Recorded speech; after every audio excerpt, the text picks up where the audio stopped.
அன்னை தமிழுக்கு முதல் வணக்கம். அவைத் தலைவர் அவர்களுக்கும் விரிவுரைஞர்களுக்கும் மற்றும் சக பயிற்சி ஆசிரியர் அவர்களுக்கும் என்னுடைய வணக்கம். நான் இளவரசி தமிழ்தாசன்.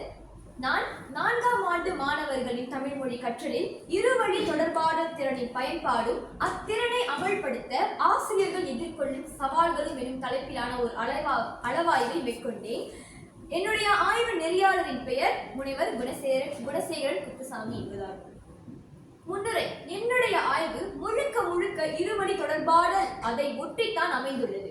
இருவழி தொடர்பாடல் என்பது இரு தரப்பினரும் தங்களின் பங்கேற்பை தொடர்ச்சியாக வழங்கிக் கொண்டிருக்கும் ஒரு தொடர்பாடலாகும்.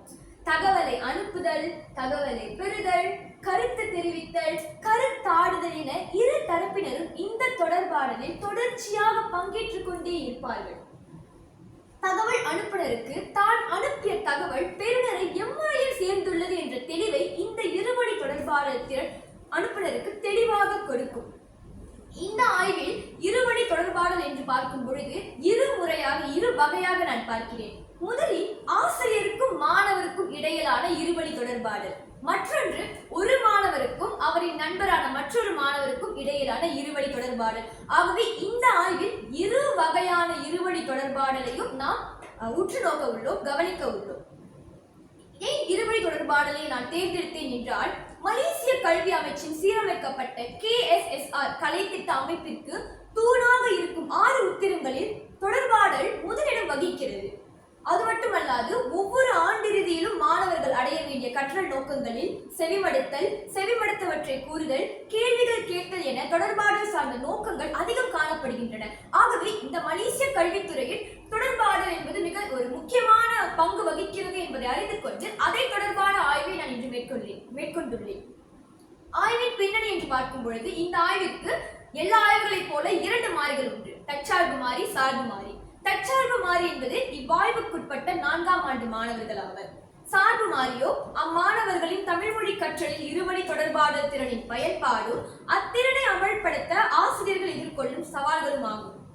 ஆய்வு சிக்கல் என்று பார்க்கும் பொழுது, தமிழ் பள்ளிகளில் மாணவர்களின் தமிழ் மொழி கற்றலில் இருவழி தொடர்பாடல் திறன் மிக குறைந்த அளவே காணப்படுகிறது என்ற சிக்கலைத்தான் நான் என்னுடைய ஆய்வு சிக்கலாக தேர்ந்தெடுத்தேன்.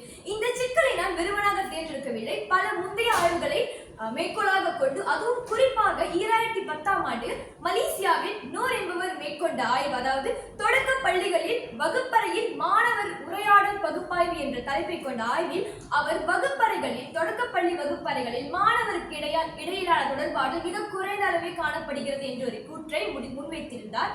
ஆகவே அதை நான் மேற்கோளாக கொண்டுதான் இந்த ஆய்வு சிக்கலை தேர்ந்தெடுத்துள்ளேன். அடுத்து ஆய்வு நோக்கம். இந்த ஆய்விற்கு 2 நோக்கம் உண்டு. முதல் நோக்கம் 4ஆம் ஆண்டு மாணவர்களின் தமிழ் மொழி கற்றலில் இருவழி தொடர்பாடல் திறனின் பயன்பாட்டை அளவிடுதல் என்பதாகும். இரண்டாவது நோக்கமோ 4ஆம் ஆண்டு மாணவர்களின் தமிழ் மொழி கற்றலில் இருவழி தொடர்பாடல் திறனை அமல்படுத்த ஆசிரியர்கள் எதிர்நோக்கும் சிக்கலை கண்டறிதல் என்பதாகும். ஆய்வு வினா ஆய்வு நோக்கத்திற்கு ஏற்றாற் போலவே அமைந்திருக்கும். அதனால் முதல் ஆய்வு வினா முதல் நோக்கத்தை சார்ந்து அமைந்திருக்கிறது. 4ஆம் ஆண்டு மாணவர்களின் தமிழ் மொழி கற்றலில் இருவழி தொடர்பாடல் திறனின் பயன்பாடு எந்த அளவில் உள்ளது என்ற முதல் வினா. இரண்டாவது வினா, 4ஆம் ஆண்டு மாணவர்களின் தமிழ் மொழி கற்றலில் இருவழி தொடர்பாடல் திறனை அமல்படுத்த ஆசிரியர்கள் எவ்வகையான சிக்கல்களை எதிர்நோக்குகின்றன என்பது இரண்டாவது வினாவாகும். கருதுகோள். இந்த ஆய்விற்கு 2 கருதுகோள் உண்டு: இன்மை கருதுகோள், மாற்று கருதுகோள். இன்மை கருதுகோளானது 4ஆம் ஆண்டு மாணவர்களின் தமிழ் மொழி கற்றலில் இருவழி தொடர்பாடல் திறனின் பயன்பாடு குறைந்து காணப்படுகிறது என்பதாகும். மாற்று கருதுகோளோ அதிகமாக காணப்படுகிறது என்று எதிராக இருக்கும். இந்த 2 கருதுகோளில் எந்த கருதுகோள் நிரூபணமாகிறது என்பதை கண்டறியத்தான் இந்த ஆய்வு மேற்கொள்ளப்பட்டது. தொடர்ந்து ஆய்வு எல்லையும் வரம்பும். இந்த ஆய்வு சுபராம்பரை வட்டாரத்தில் உள்ள ஒரு தமிழ் பள்ளியில் மேற்கொள்ளப்பட்டது. அதே தமிழ் பள்ளியில் 2 வகுப்புகளைச் சேர்ந்த 44ஆம் ஆண்டு மாணவர்கள் தேர்ந்தெடுக்கப்பட்டுள்ளனர். அதோடு 3 தமிழாசிரியர்கள், அனுபவமிக்க தமிழாசிரியர்களும் தேர்ந்தெடுக்கப்பட்டுள்ளனர். இந்த ஆய்விற்காக உற்றுநோக்கல், சரிபார்பட்டியல், வினாநிரல், நேர்காணல் என 4 ஆய்வு கருவிகள் பயன்படுத்தப்பட்டுள்ளன. இந்த ஆய்வின் முக்கியத்துவம் என்று பார்க்கும்பொழுது, ஒரு தரப்பினருக்கு மட்டுமல்ல 7 தரப்பினருக்கு இந்த ஆய்வு முக்கியத்துவத்தை வழங்குகிறது. முதலில் மாணவர் என்று பார்க்கும் பொழுது, இவ்வாய்வின் மூலம் மாணவருக்கு இருவழி தொடர்பாடல் சார்ந்த கூறுகள் நன்கு தெரிய வரும். இதனால் அவர்கள் தங்களுடைய கருத்துக்களை தயக்கமின்றி தன்னம்பிக்கையுடன் இனி வரும் காலங்களில் மக்களின் முன், மாணவர்களின் முன் அவர்கள் தெரிவிப்பார்கள்.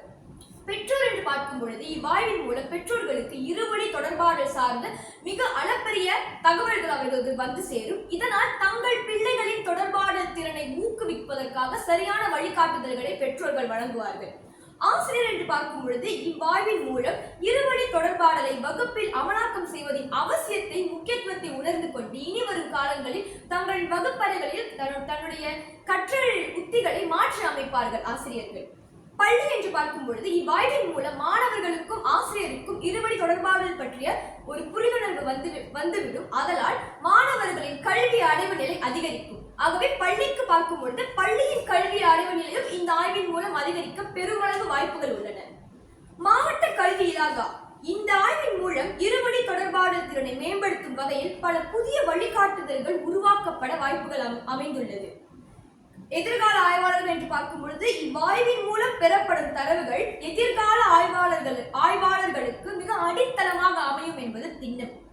கல்வி அமைச்சோ இவ்வாய்வின் மூலம் வகுப்பறைகளில் இருவழி தொடர்பாடலை வலுப்படுத்தும் புதிய புதிய திட்டங்கள், கொள்கைகள், பாடத்திட்ட மாற்றங்கள் ஆகியவற்றை கொண்டு வர இந்த ஆய்வு வழிகாட்டியாக அமையும். தொடர்ந்து என்னுடைய ஆய்வில் முதன்மையாக நான் பயன்படுத்தியது ஸ்கிராம் தொடர்பாடல் மாதிரியம் எனும் மாதிரியமாகும். இந்த மாதிரியத்தை வில்பர் ஸ்கிராம் என்பவர் கண்டுபிடித்தார். இந்த மாதிரியமானது தொடர்பாடல், குறிப்பாக இருவழி தொடர்பாடலை ஒரு சுழற்சியாக பார்க்கிறது. தகவலை அனுப்புதல், பெறுதல் என மட்டும் நின்றுவிடாமல் தகவலை அனுப்புதல், அதாவது தனக்கு கிடைத்த தகவல்களை கோர்வையாக கோர்த்து ஒருங்கிணைத்து அனுப்புதல். பின்பு அந்த பெறுநரோ தான் பெற்ற தகவல்களை மீண்டும் பிரித்து பகுத்தாய்ந்து பொருள் காண்பார். பின்னர் அந்த பெறுநர் பொருள் கண்ட பிறகு பின்னூட்டம் வழங்குவார் அனுப்புனருக்கு. அந்த பின்னூட்டத்திற்கு எதிர் பின்னூட்டம் மீண்டும் அனுப்புனர் பெறுநருக்கு அனுப்புவார். இப்படி மாறி மாறி கருத்துகள் பகிரப்படும் பொழுது அங்கு கருத்தாடல் நடைபெறுகிறது. இதைத்தான் இந்த ஸ்கிராம் தொடர்பாடல் மாதிரியம் வலியுறுத்தி கூறுகிறது. ஒரு இருவழி தொடர்பாடல் என்றால் இப்படியெல்லாம் இருக்க வேண்டும் என்று ஸ்கிராம் தொடர்பாடல் மாதிரியம் முழுமையாக நமக்கு கற்றுக் கொடுக்கிறது. முந்தைய ஆய்வுகள் என்று பார்க்கும் பொழுது பல முந்தைய ஆய்வுகளை நான் மேற்கோளாக வைத்திருந்தேன். இருப்பினும் என்னுடைய ஆய்வுக்கு மிக நெருங்கிய இரு முந்தைய ஆய்வுகள் இங்கே.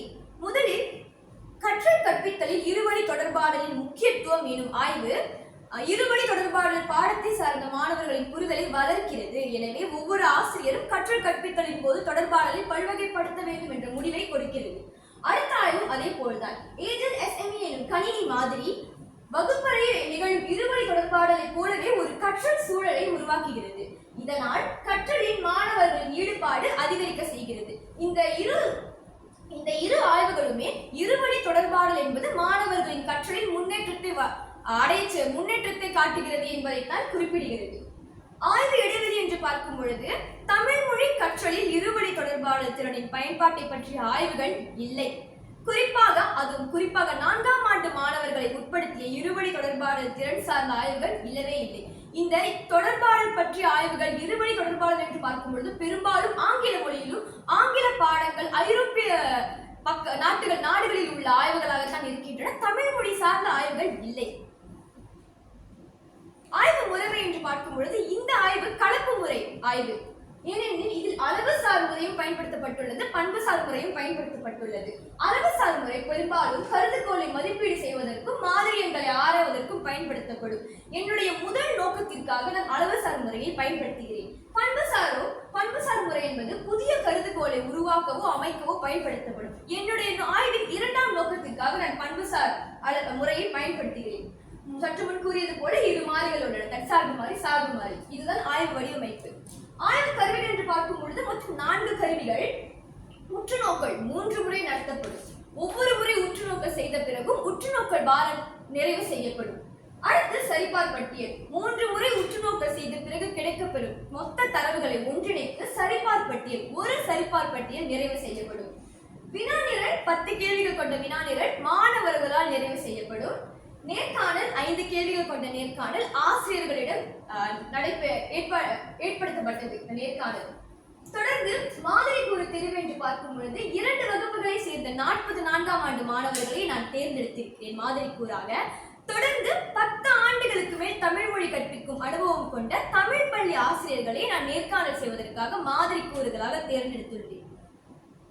தரவுகள் திரட்டும் முறை, தரவுகள் பகுப்பாய்வு முறை என்று பார்க்கும் பொழுது ஒவ்வொரு ஆய்வு கருவிக்கும் நான் இங்கு தனித்தனியாக கொடுத்துள்ளேன். முதலில் உற்றுநோக்கல்.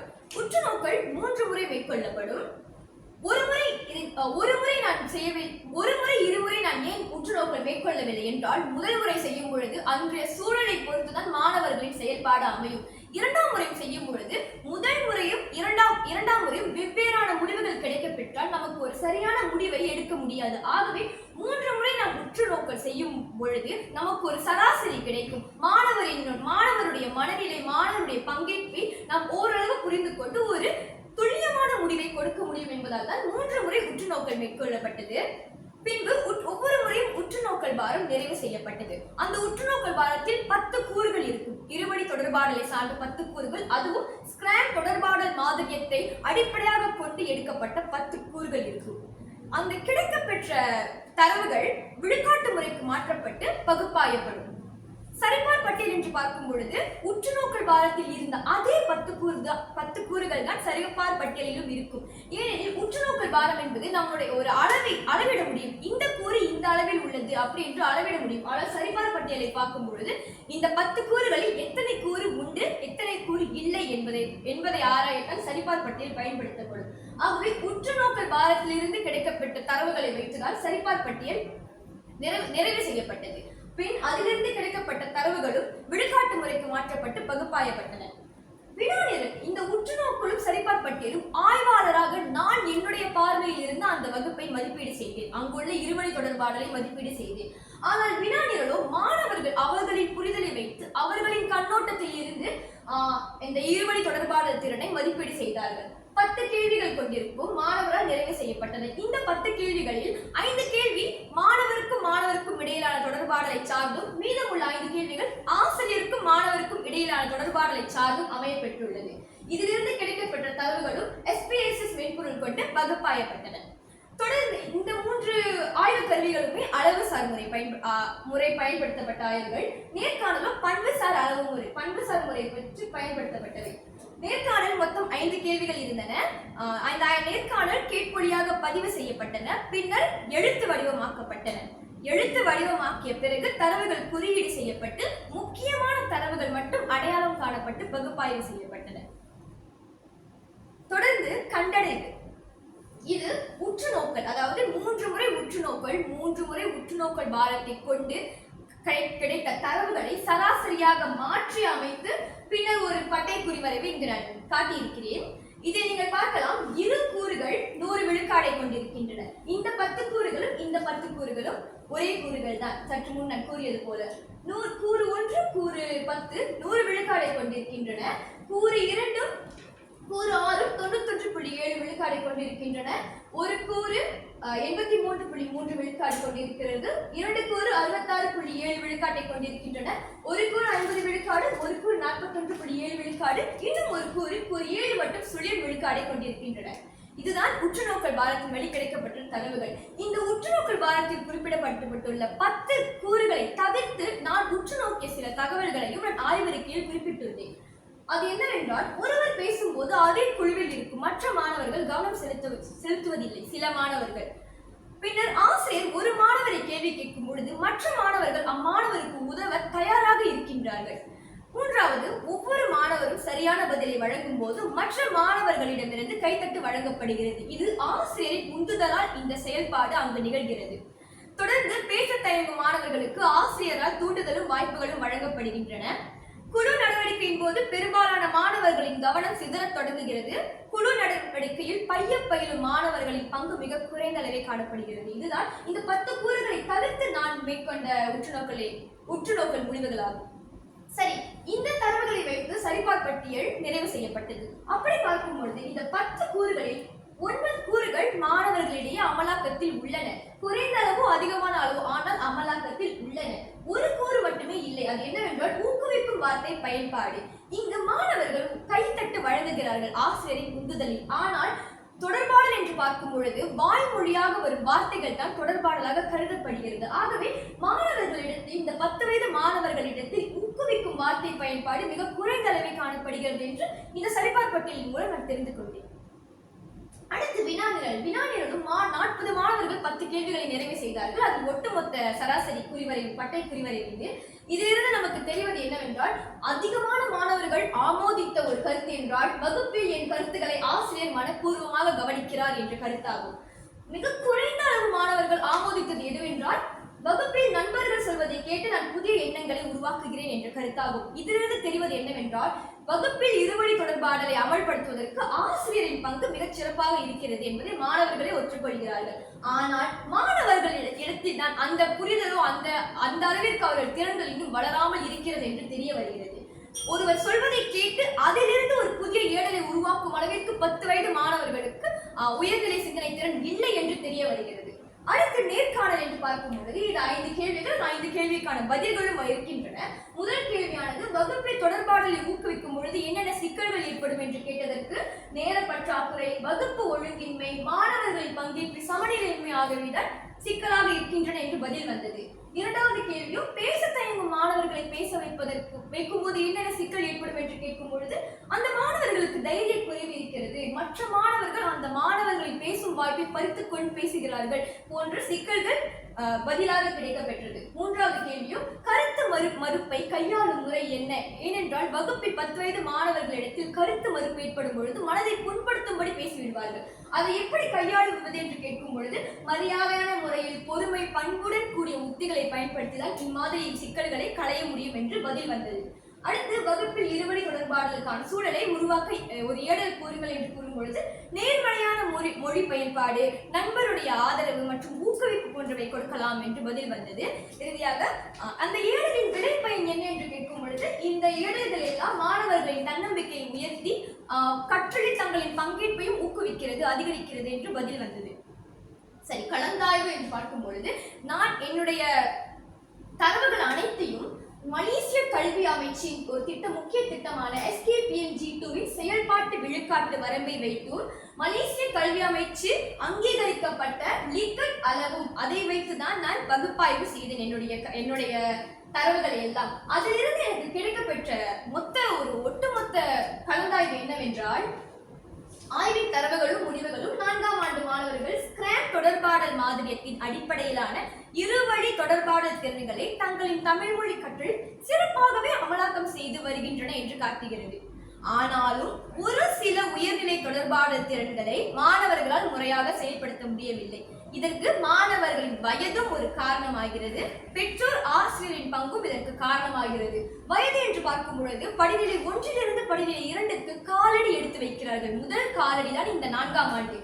படிநிலை 1ல் அவர்கள் அடிப்படையிலான திறன்களை, கேள்வி கேட்டல், செவிமடுத்தல் மீண்டும் கூறுதல் போன்ற அடிப்படையான திறன்களை மட்டுமே அவர்கள் கற்றுக்கொண்டு அமலாக்கம் செய்துள்ளனர். இந்த படிநிலை 2ற்கு வந்த பிறகுதான் அவர்கள் உயர்நிலை சிந்தனை திறன் கேள்விகளையும் உயர்நிலை சிந்தனை திறன்களையும் அமலாக்கம் செய்ய தொடங்குவார்கள். ஆகவே இந்த 10 வயது என்பது மாணவர்கள் இன்னும் சிந்தனை வளர்ச்சி அந்த அளவு உயர்நிலை அளவிற்கு எட்டாத ஒரு வயது பருவம் என்பதால் இந்த சிக்கல்கள் ஏற்பட்டு இருக்கலாம். ஒரு சில திறன்கள் மாணவர்களால் அமலாக்கம் செய்ய முடியாமல் இருக்கலாம் என்று தெரிய வருகிறது. ஆசிரியரின் வீட்டில் பெற்றோரின் பங்கும் அதிகமாக தேவைப்படும். பங்கு இல்லாததால் தான் சில மாணவர்களால் சில தொடர்பாடல் திறன்களை முறையாக கையாள முடியவில்லை எனவும் தெரிய வந்தது. தொகுப்பு என்று பார்க்கும் பொழுது மொத்தமாக சற்றுமுன் கூறியது போலதான் இருவழி தொடர்பாடல் திறனின் அடிப்படை திறன்கள் மாணவர்களிடம் வலுவாக காணப்படுகின்றன.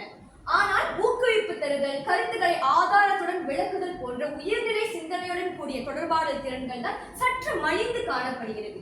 ஆசிரியர் நேரம், வகுப்பு மேலாண்மை, அதனோடு மாணவர் பங்கேற்பு சவால்களை சமாளிக்க தேவையான திட்டமிடல், சமூக உறவியல் வளர்ப்பு, அதனோடு மாணவர் மையப்படுத்திய கற்பித்தல் உத்திகளை ஒருங்கிணைத்தாலே வகுப்பறையில் இந்த விலை பயன்மிக்க இருவழி தொடர்பாடல் திறனை அமலாக்கத்தில் கொண்டு வரலாம் என்று தெரிய வருகிறது. விளைவு என்று பார்க்கும்பொழுது சற்று முன் கூறியது போலதான் மாணவருக்கு தன்னம்பிக்கையை கொடுக்கிறது, ஆசிரியருக்கு கற்றல் உத்திகளை கொடுக்கிறது, பெற்றோருக்கு தன் பிள்ளைகளை ஊக்குவிக்கும் வழிகளை கற்றுக் கொடுக்கிறது, பள்ளிக்கு நல்ல கல்வி சாதனை கொடுக்கிறது, கல்வி அமைச்சுக்கு இனிவரும் காலங்களில் புதிய புதிய திட்டங்கள், கொள்கைகள் வரவைப்பதற்கு இந்த ஆய்வானது ஒரு அடித்தளமாக விளங்குகிறது.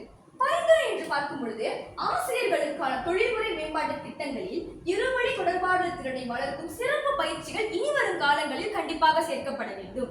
அதோடு மட்டும் நின்று விடாமல் பெற்றோர்களின் பங்களிப்பும் வீட்டில் அதிகரிக்க அதிகரிக்கப்பட வேண்டும். பள்ளி அளவிலும் மாவட்ட அளவிலும் இருவழி தொடர்பாடலை மையப்படுத்திய வழிகாட்டுதல்களும் அதற்கான மதிப்பீட்டு அளவுகோல்களும் கண்டிப்பாக உருவாக்கப்பட வேண்டும். இறுதியாக நிறைவு. இந்த ஆய்வு ஒட்டுமொத்தமாக என்ன சொல்கிறது என்றால், 4ஆம் ஆண்டு மாணவர்களின் தமிழ் மொழி கற்றலில் இருவழி தொடர்பாடல் திறனின் பயன்பாட்டு நிலையும் அதனை அமல்படுத்துவதில் ஆசிரியர்கள் எதிர்கொள்ளும் சவால்களையும் இந்த ஆய்வு முழுமையாக ஆராய்கிறது. முடிவாக என்னவென்றால், இருவழி தொடர்பாடல் திறனின் அடிப்படையான திறன்கள் மாணவர்களிடம் அதிகமாக இருப்பதும் உயர்நிலை திறன்களின் பயன்பாடு குறைந்து காணப்படுவதும் உறுதியாகிறது. ஆகவே இது என்னுடைய ஆய்வுக்கு பயன்படுத்தி நான் மேற்கோள்கள், இது நான் உற்றுநோக்கல் செய்யும் பொழுது எடுத்த படங்கள்.